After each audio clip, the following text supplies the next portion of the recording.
there. Fat Testing the Barnstormer, featuring the Goofy as the Great Goofini. This ride is a little kids coaster.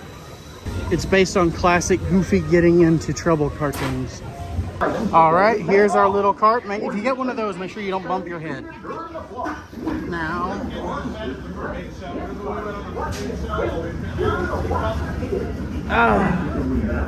I don't know. This is smaller than the Mermaid. My friend Tristan is joining me. Yeah, we're good. We made it. Put the bob down. It ain't going anywhere, but I don't know. I gotta get out. No, I don't think we're both fitting in here. Okay. Apparently we're in here.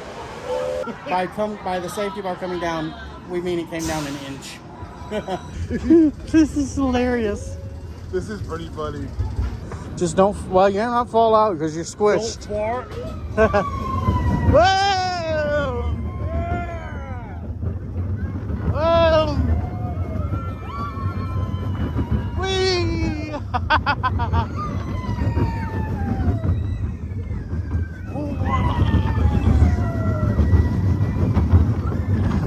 At least it's a short one.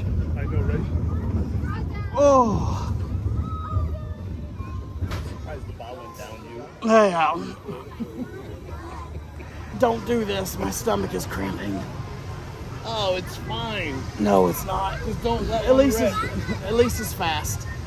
The Barnstormer passes the fat test, but you know, I would recommend either riding with a very small person or by yourself. On to the next one.